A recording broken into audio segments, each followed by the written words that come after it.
Coucou tout le monde, j'espère que vous allez bien. On se retrouve dans une FAQ aujourd'hui pour répondre à toutes vos questions. Je voulais faire une vidéo TikTok mais je me suis dit mais pourquoi pas faire une vidéo YouTube pour répondre absolument à tout et surtout éclaircir tous les sujets parce que je pense qu'il y en a beaucoup à éclaircir. Tu as quel âge? J'ai 23 ans et je m'appelle Mélanie, pour ceux qui ne me connaissent pas encore. Tu habites où? J'habite à Rouen. Tu fais quoi comme métier? J'ai fait 4 ans d'études, j'ai fait 2 années de CAP, 2 années de BP en alternance coiffure et après je me suis lancée à mon compte depuis l'année dernière, le 1er mai 2025 et je suis très contente parce que ça décolle plutôt bien cette année. Donc je suis coiffeuse et en plus d'être coiffeuse, je suis créatrice de contenu sur les réseaux. Je déteste dire ça, ça me gêne énormément. Pourquoi avoir choisi coiffeuse à domicile? Tout simplement parce que pour être coiffeuse en entreprise, pour faire son compte, il faut de l'argent, de la trésorerie, faut vraiment évaluer le marché et c'est très difficile. C'est très difficile quand t'as pas envie de t'engager dans d'énormes sommes à dépenser pour le début. Donc j'ai dépensé dans tout mon matériel, j'ai racheté tout en neuf pour mes clientes, etc. Mais j'avais pas envie de dépenser plus qu'il ne le fallait, alors que je ne savais pas si ça allait marcher ou non. Parce que les réseaux ça aide, mais ça ne me ramène pas toute ma clientèle. Est-ce que tu as toujours voulu être coiffeuse? Absolument pas. J'ai démarré un bac général pour faire psychologue et au final les études me plaisaient absolument pas donc on les a arrêtées et mon directeur lycée il m'a dit non mais Mélanie tu vas pas rester à rien faire donc je vais te mettre en coiffure et tu regarderas si ça te plaît ou si ça te plaît pas, t'essayes et tu verras et je suis toujours là donc je peux que le remercier. Est-ce que tu te considères comme une femme forte ou une femme fragile? Je me considère comme une femme hypersensible. Je suis très sensible, tout me touche à 100%. J'ai le pleur facile, j'ai l'émotion facile. Et pourtant, ça n'empêche que je me trouve quand même assez forte parce que j'ai traversé pas mal d'épreuves qui ont fait que des fois j'aurais pu m'écrouler et je suis toujours là, maman de deux petits-enfants. Donc je suis très contente. Quel est ton plus gros défaut? Je pense que mon plus gros défaut c'est d'être capricieuse. J'ai toujours eu tout ce que je voulais et du coup je suis très capricieuse auprès de mes proches. Quand on me dit non j'ai beaucoup de mal à l'accepter et j'essaye énormément de changer. On peut demander la preuve à Maxou, je change, j'essaye mais c'est compliqué quand t'as été élevée comme ça on va dire à ce que tout le monde accepte tout et que d'un coup on te dit non. Donc j'essaye de changer, j'essaye de m'améliorer, mais c'est assez compliqué de changer en tant qu'adulte. Je pense que c'est beaucoup plus simple quand t'es enfant. La frustration est beaucoup plus simple quand on était enfant. Quelle est ta plus grande qualité? Je pourrais pas le dire, je pense que vous pouvez le dire en commentaire, mais moi je pourrais pas dire ce que c'est ma plus grande qualité, je n'en sais rien. Pourquoi as-tu écrit un livre? En avril, j'ai sorti un livre qui s'appelle C'était presque de l'amour. Je trouvais que ça me correspondait beaucoup. C'est hyper important pour moi l'amour, ça a toujours été ultra important dans ma vie.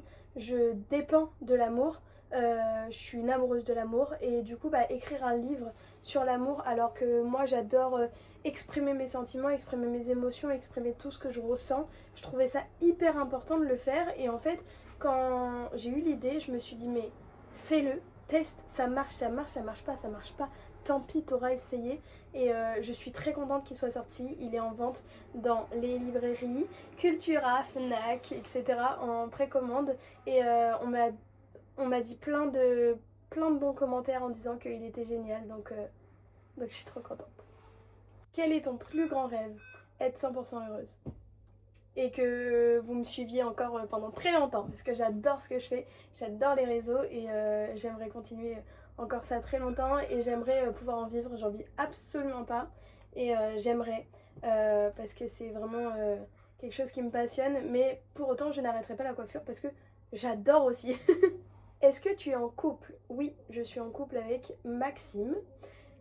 Ça va faire débat parce que qui est Maxime et Maxime? Mais punaise, on ne comprend pas Mélanie parce que j'ai plein de choses à vous dire, mais je suis en couple avec Maxime depuis juin 2024. Je me suis séparée et en fait de mon ancienne union, le père de ma fille, qui s'appelle Maxime. Je me suis séparée du père de ma fille qui s'appelle Maxime et en fait j'ai rencontré Maxime à mon travail et on m'a matché, on s'est entendu et ça fait 2 ans qu'on est en couple. Du coup oui, mes deux ex, mon mec et mon ex s'appellent tous les deux Maxime, je peux rien faire. Mais pour les différencier, mon ex s'appelle Maxime et mon copain il s'appelle Maxou. Voilà comment vous pouvez les différencier, c'est tout. Du coup, Maxime est le père de ma fille Léa et Maxou est le père de mon fils Gabriel. Voilà. Pourquoi êtes-vous restés ensemble malgré les difficultés? Parce que je l'aime. J'ai rien d'autre à expliquer.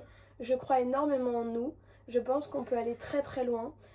Ça a vraiment été très compliqué entre Maxou et moi. On a vécu vraiment des phases très dures, des soucis de santé, etc. Très très très très compliqués. Et je pense que c'est encore plus compliqué quand tu as déjà un enfant de s'inclure dans une famille. Je parle de Maxou. Et moi, d'inclure quelqu'un dans la vie de ma fille parce que je la protège énormément. Et du coup, avant, quand fallait la disputer ou quoi, je voulais absolument pas qu'il agisse. Maintenant, c'est différent parce que on est une vraie famille, on va être tous les quatre, donc il faut absolument qu'on ait tous les deux la même autorité. Mais oui, ça a été très compliqué, mais je crois énormément en nous et je crois que ça peut durer si on le veut et surtout si on s'en donne les moyens de réussir. Comment Maxo a réagi quand il a appris ta grossesse? Alors ça, c'est un très gros débat. Comment Maxo a réagi quand il a appris ma grossesse? Très mal. Très très mal. Il est parti. Faut savoir que Maxo et moi, ça allait très bien au mois de décembre et ça a explosé en même pas 3 jours. Je suis tombée enceinte le 21 décembre. Enfin, entre le 21 décembre et le 25 décembre, ils savent pas trop. Donc, je suis tombée enceinte entre le 21 décembre et le 25 décembre. Et on s'est séparés le 27 décembre. Je savais absolument pas que j'étais enceinte. Et enfin, moi, je m'en doutais. Mais c'était pas sûr, c'était juste un pressentiment de mois à mois. Et au final, le 4 janvier, du coup, on se parlait plus du tout. On était bloqués de partout. Le seul endroit où on n'était pas bloqués, c'était par mail. Et le 4 janvier, je lui ai envoyé un mail en lui disant Maxou, faut qu'on se voit, faut qu'on parle. Et il m'a envoyé t'es enceinte. Et j'ai dit oui. Donc ça a été très compliqué pour lui l'annonce. Au début, on a essayé de se reparler, mais lui, il était plus dans une optique d'avortement. Contrairement à moi qui était pas du tout dans cette optique-là. Mais ça, on pourra en reparler dans une autre prochaine vidéo avec lui si vous voulez, pour vraiment tous les détails de ce qu'on voulait, de ce qu'il voulait et de ce qui avait été dit dans le passé, parce qu'on m'accuse souvent de pourquoi tu l'as gardé si lui il voulait pas, mais c'était un accord commun que si je tombe enceinte, je n'avorterai pas. Et donc moi, pour moi, c'était hors de question. Et je lui ai dit plusieurs fois que s'il voulait assumer, il assumait. S'il voulait pas assumer, il n'assumait pas. Donc il est parti. Et je l'ai très très mal vécu. J'ai beaucoup beaucoup pleuré. Ça me fait encore des fois de la peine de me voir sur mes snaps et tout. Mais je me dis que j'ai été forte quand même. Et je suis très contente qu'il soit revenu, il est revenu. Du coup, j'ai appris le 4 janvier, il est revenu le 17 février, suite à l'annonce que j'avais faite sur Instagram par rapport à ma grossesse. Il est revenu et il s'est dit, elle va pas avorter, donc il faut qu'on parle, je peux pas la perdre. Bref, voilà. Donc, il a pas réagi très très bien. Quel papa est-il avec Léa? Léa l'appelle Papou pour que ce soit plus simple pour elle et beaucoup se posent la question de est-ce que Papou et papa c'est différent? Bien sûr. Papou par exemple dans ma famille c'est utilisé pour papi pour mes cousines. Donc j'estime que Papou c'est pas du tout comme papa. Léa c'est très bien différencier qui est Papou, qui est papa. Et du coup comment Papou se comporte avec Léa, et ben je vais vous dire très très bien, il joue avec elle, il s'en occupe extrêmement bien. Ils ont une complicité et une alchimie qui est juste incroyable. Je les trouve formidables tous les deux et j'ai l'impression que on commence à former une réelle famille tous les quatre, sans oublier Maxime qui est le père de Léa et qui restera le père de Léa et qui fait toujours partie de la famille, on est d'accord, étant donné que moi je ne veux absolument pas que le père de Léa et Léa rompent leur relation. C'est hyper important pour moi qu'il reste. Et d'ailleurs, c'est pour ça que j'ai pleuré toutes les larmes de mon corps quand elle est partie, je les ai baba. Parce que moi, ma fille et moi, c'est une grande histoire d'amour, c'est ma meilleure amie. Est-ce que vous entendez avec le papa de Léa? Bien sûr, on s'entend super bien. Il y a des moments de bas, ça je vais pas vous le mentir, il y a des moments où on s'entend pas du tout. J'ai un très très fort caractère et Maxime est assez têtu. Donc si tu passes par là, coucou. Mais Maxime est assez têtu et moi j'ai un très très fort caractère et je suis têtue aussi quand j'ai une décision, je l'ai pas ailleurs que dans la tête. Et du coup, c'est parfois très compliqué. Mais on essaye de faire notre maximum, on essaye de bien s'entendre. Moi, je suis pas du tout contre de faire une sortie. Je suis pas du tout contre de faire une sortie à 3, à 4.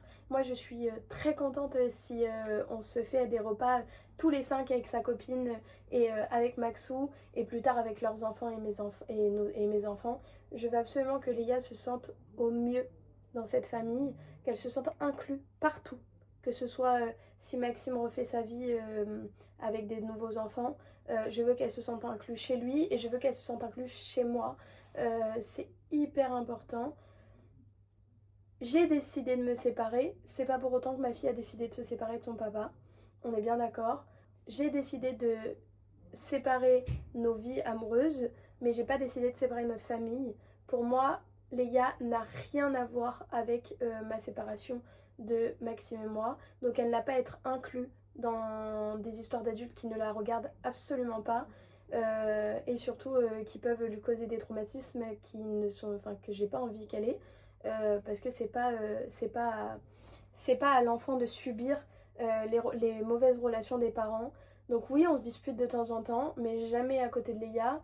Et surtout, on parle énormément par rapport à ses scolarités, par rapport à tout ça. Moi, j'aimerais bien déménager, mais ça sera à voir aussi avec le papa de Léa, parce que c'est hors de question que après qu'il la voit moins, qu'il la voit plus, ou des trucs comme ça. C'est ultra important pour moi qu'il garde une bonne relation pour Léa, du moins. C'est Léa le plus important dans le lot, c'est pas nous. Ce qu'on ressent, on s'en fout. C'est elle qui est importante. Qu'est-ce que les gens comprennent mal à ton sujet? Maxime et Maxime. Mais qui est Maxime? Mais du coup, quand tu parles de Maxime, que tu termines avec Maxime, tu termines avec le père de Léa, mais pourquoi Léa va chez son père? Ça, ils ont du mal à comprendre, les gens. Mais bon, je comprends. Mais du coup, différenciez bien que Maxime et Maxou, c'est deux personnes complètement différentes. Maxime, il est brun, il fait 1m70, il a des tatouages, et il y a Maxou, qui est blond, il fait 1m85, et il a pas de tatouage. Ça vous va? Enfin bref, j'espère que j'ai répondu à la plupart de vos questions. Si vous avez d'autres questions, n'hésitez pas à me les poser sur Snap, Insta ou TikTok.